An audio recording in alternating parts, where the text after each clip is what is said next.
ভাবছিলাম এখানে সর্বরিদি আমাদের সঙ্গে রয়েছেন, সর্বরী মুখার্জি।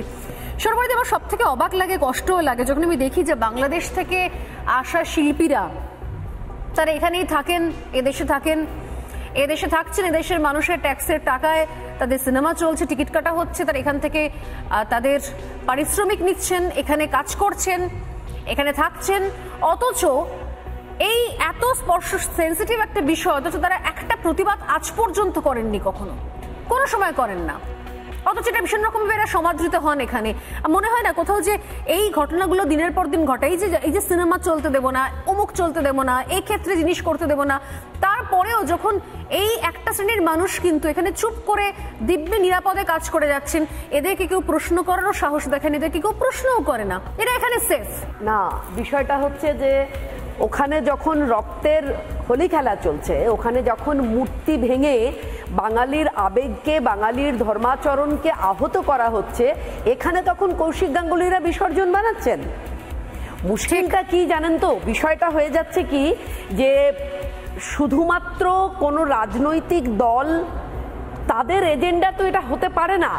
বিষয়টা হচ্ছে যে কিছু মানুষ যারা গণতন্ত্রকে সামনে রেখে একটা ভয়ঙ্করভাবে এই মৌলবাদকে সমর্থন করে যাচ্ছেন, রক্তের দাগ কিন্তু তাদের কাপড়ে, তাদের শরীরে লাগছেই। তার কারণ যখন ওপারে হিন্দুদেরকে নিয়ে যে ধরনের অত্যাচার চলছে, হিন্দু মহিলাদের উপরে যে ধরনের অত্যাচার চলছে, সেই সময় দাঁড়িয়ে আপনি দেখুন আবার জয়া আহসানকে নিয়ে পুজোর মধ্যেই সিনেমা রিলিজ হবে কৌশিক গাঙ্গুলির।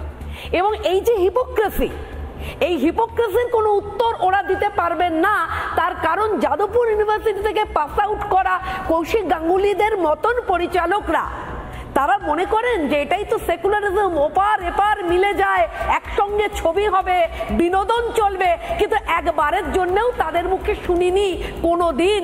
আজ এতটা বড় হলাম যে প্যালেস্তাইনে বোম পড়লো কেন, আমেরিকান সাম্রাজ্যবাদ জবাব দেওয়ার জায়গায় হিন্দু নিধন হচ্ছে কেন, বাংলাদেশে ইসলামিক মৌলবাদ জবাব দাও, এটা কোনোদিনের জন্য শোনা গেল না। আমি আপনাকে বলি যে আমি অবাক হব না যদি এখানে আমি দেখি যে বেশ কিছু পুজো প্যান্ডেলে মানে জয়া আহসান উদ্বোধন করতেও যাচ্ছেন। করবেন, কেন করবেন না? এটাই তো হিপোক্রেসি। বেশ কথা হয়তো পুজো প্যান্ডেলে হয়তো উনি জাজ হয়ে যাচ্ছেন, এইটাই তো হিপোক্রেসি। দেখছেন, প্রণাম করছেন। আবার জয়া আহসান অন্য ধর্মের মানুষ, তিনি এ কাজ করেছেন। আমার ধর্মের মানুষ একজন অভিনেত্রী, তিনি বলেছেন একটি টেলিভিশন চ্যানেলের টক শোতে তিনি নবমীর দিন নাকি গোমাংস রান্না করে সবাইকে খাওয়াবেন।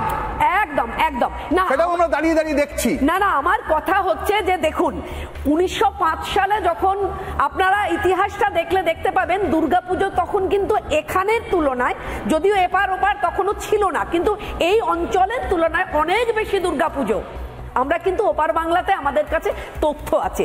বিষয়টা কি জানেন তো, এই যে ফতোয়াগুলো চলছে বাংলাদেশে, গত 3 দিন আগে আমার এক বোন সেখান থেকে লিখে পাঠিয়েছে, দিদি ভাই সিঁদুর পরা যাচ্ছে না, সিঁদুর পরে চুলটাকে লুকিয়ে রাখতে হচ্ছে। সন্ধ্যেবেলা ফতোয়া জারি হচ্ছে, শাঁখ বাজাবা না, উলু দেবা না।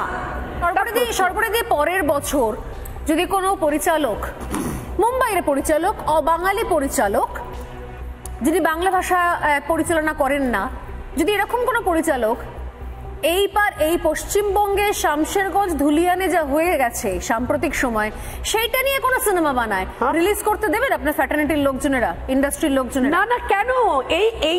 এই যে দ্বিচারিতা, আমাদের ফিল্ম ফ্যাটার্নিটি বলছেন কেন? এইটা পশ্চিমবঙ্গের এখন বুদ্ধিজীবীদের চরিত্র। তারা খাবে এখানে, তারা নাম করবে এখানে, তারা উপার্জন করবে এখানে, কিন্তু তারা সর্বসময় তাদের নিজস্ব ব্যক্তিগত ক্ষুদ্র স্বার্থ আর পয়সা রোজগার, এছাড়া তাদের কোথাও কখনো মনে হবে না যে আমরা কোথাও একটা লয়াল থাকি। নিঃসন্দেহে কোথাও একটা লয়াল রিলিজ করতে দেবে না, সেটা তো পরের কথা, কিন্তু সিনেমায় অভিনয় করে বলবে আমি জানতাম না গল্পটা কিছু।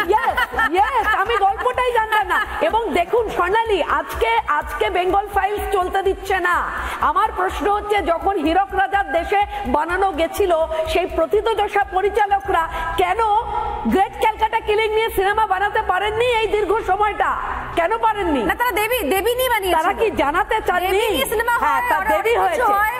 তো গ্রেট ক্যালকাটা কিলিং ছবি হয় না। তাহলে কি বাংলার ইতিহাস, বাংলার যন্ত্রণা, বাংলার কষ্ট বাঙালিরাই চাইনি মানুষকে জানাতে দিতে? আসলে বাঙালি বুদ্ধিজীবীদের শিরদাঁড়াটা গত 34 বছর প্লাস এই চলছে যে সময়টা 13-14 বছর ধরে শিরদাঁড়াটাকে একদম মানে পুরো ধরে পাকিয়ে বেঁকিয়ে দেওয়া হয়েছে, ধরে বেঁকিয়ে দেওয়া হয়েছে শিরদাঁড়াটা। আমি এখানে অম্বিকা